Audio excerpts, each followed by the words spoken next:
Ini lagi geger, saling berbantah-bantahan antara pro dan kontra bahwa ada enggak siksa kubur itu. Ya, saya tidak mau bertengkar dengan siapapun. Saya tidak membela siapapun. Haleluya, haleluya, haleluya. Assalamualaikum warahmatullahi wabarakatuh. Salam Aki. Aku kabarkan Injil keselamatan. Bapak Ibu Kristi Tuhan, ketemu lagi dengan saya Evangelis Avraham Effendi Usman. Bagaimana kabar Bapak Ibu semua? Tentu luar biasa. Nah saudaraku, para pencinta Injil Habaget, sebelumnya saya mengucapkan terima kasih banyak kepada Bapak Ibu yang sudah mendukung pelayanan Habaget, baik melalui doa, dana, motivasi maupun support saudara maupun support saudara semuanya.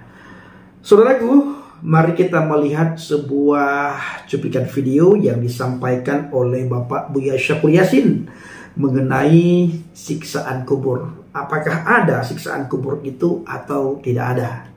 Ayo kita simak sama-sama bagaimana penjelasan daripada Bapak Buya Syakur Yasin, dan sebelumnya kepada teman-teman dari seberang yang menonton cuplikan video ini, yang menonton video ini supaya untuk menempatkan hati dan pikirannya di tempat yang netral. Jangan belum apa-apa sudah menghina, mengolok-olok, mencaci maki. Tonton dulu ya. Biasakan dengar, lihat, simak, renungkan, baru setelah itu turun di kolom komentar dan berikan komentar Anda dengan bijak. Mari kita lihat sama-sama bagaimana cuplikan video berikut ini. Ini lagi geger, saling berbantah-bantahan antara pro dan kontra bahwa ada enggak siksa kubur itu.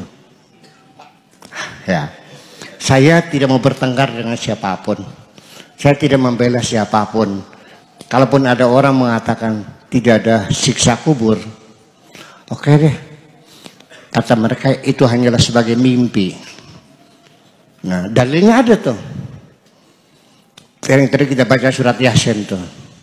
Wa qalu ya wailana man ba'atsana min marqadina hadza ma wa'ada rahman wa sadaqal mursalun. Saya terjemahkan dulu. Ya wailana, aduhailah. Man ba'atsana, siapa yang membangunkan kami. Min marqadina, dari tidur kami. Itu pertanyaan dari manusia yang dibangkitkan dari kubur. Kemudian malaikat menjawab, hadza ma wa'ada rahmanu wa sadaqal mursalun. Makanya di dalam surat Yasin itu ada tanda namanya saktah, artinya koma. Ya wailana ma ba'atsana min marqadina hadza ma wa'ada rahman. Kalau dibacanya langsung, ya wailana ma ba'atsana min marqadina hadza, nanti hadzanya isim syarat sebagai sifatnya marqadina. Padahal bukan itu. Ini dua orang, dua pihak yang berbicara berbeda-beda. Kitanya mengatakan mambah dan marqadina, malaikat mengatakan hadza ma wa'ada rahman wa sadaqal mursalun. Jadi hal-hal yang semacam itu perlu kita perhatikan, dan saya tidak akan mengatakan bahwa orang yang mati selesai, tidak ada siksa kubur. Dalilnya ada, ya wailana ma marqadina ada mawadur rahman wa sadaqal mursalun, berarti kita ini ditidurkan. Kalau begitu yang ada hanya mimpi. Kata mereka begitu. Saya ingin menjawab, Pak Obek, saya mau nanya punten. Ketika Bapak mimpi seram, digedak-gedak di macan, pegel beli Pak? Pegel beli? Kemeringet. Kenapa? Mimpi seram yang kita alami di malam hari itu mempengaruhi pikiran kita seharian tuh. Nggak nyaman, perantang perinting, terganggu begitu seharian. Kerja juga capek-capek, masih terngiang-ngiang. Lalu jadi masalah apa? Ya kalau Anda mengatakan itu mimpi, oke silakan, saya boleh-boleh aja. Kalau Anda meyakininya mimpi boleh, tapi pegel beli, tersiksa enggak? Bedanya apa? Mimpi dengan realita. Sama ketika sudah berlalu. Dikasih Tuhan, para pencinta Injil Habaget, bagaimana tanggapan kita semuanya setelah kita sama-sama mendengar apa yang disampaikan oleh Bapak Buya Syakur Yasin? Beliau berkata, saya ambil sedikit saja kata-kata beliau, saudaraku. Beliau berkata kepada orang yang mengikuti pengajian beliau, Beliau sampaikan di pengajian itu bahwa saat ini ada terjadi perdebatan mengenai siksa kubur. Siksa kubur itu ada atau tidak? Ya, ternyata Bapak Ibu mengenai siksa kubur itu terjadi pro dan kontra.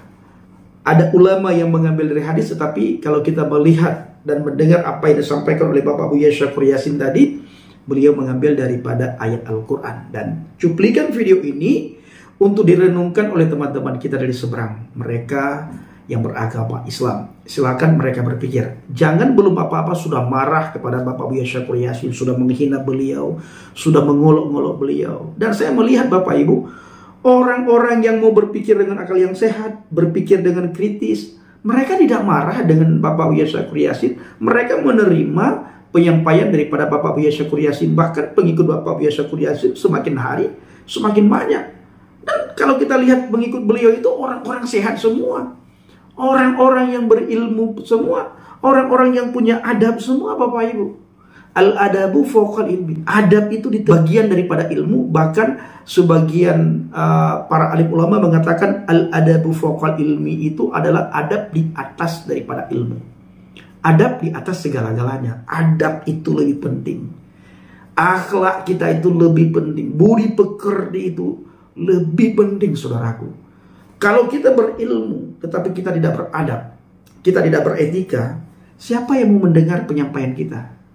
Ada yang mendengar hanya orang-orang tertentu yang sama, selevel, sefrekuensi dengan kita.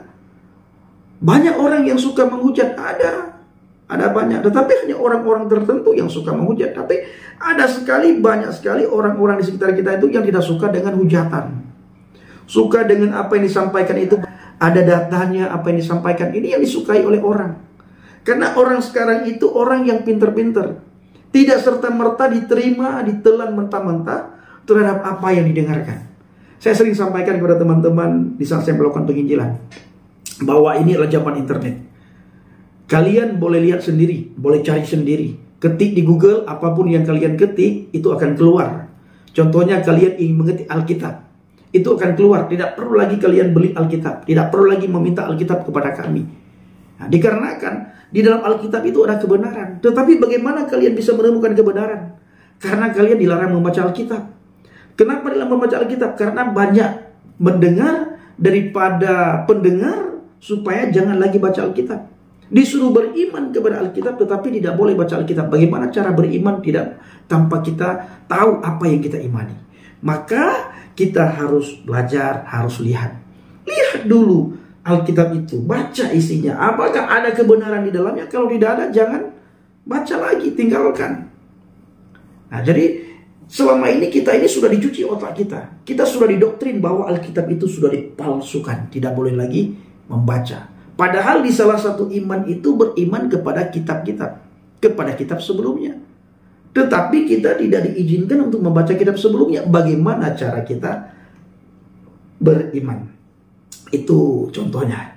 Nah, saudaraku, kita bersyukur. Kita orang Kristen itu sudah tidak ada lagi siksa-siksa kubur, itu sudah tidak ada lagi. Kapanpun kita mati, hari ini, besok, kapanpun, tutup mata, buka mata, kita sudah berada di Firdaus bersama dengan para soleh-soleh Tuhan. Maka ketentuannya adalah masa di dunia ini. Apakah kita percaya kepada kebenaran? Kebenaran yang sejati, kebenaran yang sesungguhnya hanya kita dapatkan di dalam Alkitab. Di dalam pribadi Yesus Kristus. Di luar itu, pembenaran, bukan kebenaran. Kebaikan. Kebaikan belum tentu benar. Baik belum tentu benar. Benar sudah pasti mendatangkan kebaikan kepada kita. Saudaraku yang dikasihi Tuhan, firman Tuhan berkata kepada kita semuanya bahwa Yesus mengatakan kepada para murid dan kepada kita semuanya, "Akulah kebangkitan dan hidup. Sekalipun orang itu sudah mati, orang itu tetap hidup." Yang percaya kepada Yesus, sekalipun orang itu sudah mati, dia tetap hidup. Firman Tuhan berkata dalam Injil Yohanes 10 ayat 25 sampai dengan ayat yang ke-30. Yesus menjawab mereka, "Aku telah mengatakannya kepada kamu, tetapi kamu tidak percaya. Pekerjaan-pekerjaan yang kulakukan dalam nama Bapa-Ku, itulah yang memberikan kesaksian tentang aku. Tetapi kamu tidak percaya, karena kamu tidak termasuk domba-dombaku. Domba-dombaku mendengarkan suaraku dan aku mengenal mereka dan mereka mengikut aku. Nah, ini Bapak Ibu, kalau kita membaca firman Tuhan dalam Injil Yohanes 10 ayat 25 dan 30, lalu kita renungkan, dan persis ini dengan orang-orang yang ada di sekitar kita saat ini, mereka mempertanyakan tentang keilahian Yesus. Cara mereka mempertanyakan itu dengan cara olok-olokan, dengan cara menghina, dengan cara mencaci maki. Sekalipun kita sudah menjawab dan mereka tidak butuh jawaban kita. Yang mereka mau adalah bagaimana cara mereka bertanya, dan mereka tidak mau mendengarkan setiap apa yang kita jawab. Karena jawaban kita, mereka itu tidak butuh, saudaraku. Ya, mereka tidak butuh jawaban kita. Maka saya pribadi sangat bersyukur ketika saya percaya kepada Dia, kepada firman yang nuzul menjadi manusia. Nah, kita lihat hari-hari ini di media sosial, khususnya di TikTok, bagaimana teman-teman itu ketika masuk ke komal-komal Kristen, mereka bertanya dan mereka tidak mau mendengar jawaban kita. Bahkan mereka menuntut kita sesuai dengan keinginan mereka yang kita jawab. Nah, maka Yesus berkata, aku telah mengatakannya kepada kamu, tetapi kamu tidak percaya. Pekerjaan-pekerjaan yang kulakukan dalam nama Bapakku, itulah yang memberikan kesaksian tentang aku. Tetapi kamu tidak percaya, karena kamu tidak termasuk domba-dombaku. Mereka tidak termasuk murid-murid Kristus. Dan fokus mereka hanya kepada kemanusiaan Yesus, bukan kepada keilahiannya. Dan mereka tidak mau tahu tentang pekerjaan-pekerjaan, tentang apapun yang Yesus lakukan. Masa Yesus dalam wujud manusia, dalam tubuh manusia, bersama dengan para murid. Mereka tidak mau tahu dan mereka tidak mau lihat itu semuanya. Karena pandangan fokus pikiran mereka hanya tertuju kepada kemanusiaan daripada Yeshua Mesias. Dikarenakan mereka belum percaya. Bukan murid, bukan domba. Masih kambing, saudaraku. Kambing kita suruh kemari, dia pergi ke sana. Ya, kita panggil ke kanan, dia lari ke kiri. Maka sangat sedikit sekali orang yang bisa mendidik kambing. Sangat sedikit sekali, Bapak Ibu. 1000 belum tentu 1. Dan saya pernah melihat di TikTok ada seekor kambing yang dinamakan dengan sandi-sandi dipanggil. Dia datang, saudaraku. Ada kambing memang yang betul-betul diajarkan, itu bisa diajarkan. Tapi sangat sedikit, Bapak Ibu. 1000 banding 1, itu pun kalau ada. Nah, mari kita melihat ayat berikutnya. Dan aku memberikan hidup yang kekal kepada mereka, dan mereka pasti tidak akan binasa sampai selama-lamanya. Dan seorang pun tidak akan merebut mereka dari tanganku. Nah, Yesus sudah memberikan hidup yang kekal kepada kita. Ketika Yesus Kristus memberikan hidup yang kekal kepada kita, apakah kita masih merasakan siksa kubur? Jangankan siksa kubur, neraka pun kita tidak akan lagi merasakan, Bapak Ibu. Kenapa? Karena Yesus Kristus sudah memberikan hidup yang kekal kepada kita. Hidup yang kekal di mana? Apakah hidup yang kekal di neraka? No. Tetapi hidup yang kekal di surga. Kita sudah mendapatkan hidup yang kekal. Kepastian keselamatan, jaminan keselamatan. Maka orang Kristen manapun ketika ditanyakan, mau dia masih anak-anak, remaja, dewasa, sudah tua, setiap orang yang bertanya, apakah engkau mati? Bila engkau mati detik ini, hari ini, besok, apakah engkau siap masuk surga? Apakah engkau selamat? Apakah engkau sudah masuk surga? Dengan penuh keyakinan kita orang Kristen yang sudah percaya kepada Yesus Kristus, mantap menjawab. Yakin. Tidak ada keraguan sedikit pun pada kita. Tidak ada mudah-mudahan. Yakin, aku yakin. Kenapa? Karena janji firman Tuhan. Aku memberikan hidup yang kekal kepada orang-orang yang percaya kepadaku. Ini kata Yesus di dalam Injil Yohanes 10 ayat 25 sampai dengan ayat yang 30. Bapak Ibu membaca semuanya nantinya. Setelah Bapak Ibu membaca, Bapak Ibu renungkan. Ya, Yesus berkata, dan aku memberikan hidup yang kekal kepada mereka, dan mereka pasti tidak akan binasa sampai selama-lamanya, dan seorang pun tidak akan merebut mereka dari tanganku. Bapakku yang memberikan mereka kepada aku lebih besar daripada siapapun, dan seorang pun tidak dapat merebut mereka dari tangan Bapa. Aku dan Bapa adalah satu. Ana wal abi wahid. Aku dan Bapa adalah satu. Haleluya. Firman Tuhan luar biasa, menguatkan kita, memberikan motivasi kepada kita, memberikan penghiburan kepada kita. dan memberikan semangat kepada kita. Baik saudaraku, jangan pernah lari dari hadapan Tuhan. Dan di akhir video saya selalu mengajak Bapak Ibu semuanya supaya tetap berdiri teguh di atas fondasi iman yang benar. Terima kasih. Assalamualaikum bishim Hamasiah. Salam Aki. Aku kabarkan Injil keselamatan Bapak Yahweh bishim Adonai Yesus Hamasiah. Berwah Kudes memberkati kita semua. Haleluya. Amin. Salam Murtadin. Terima kasih.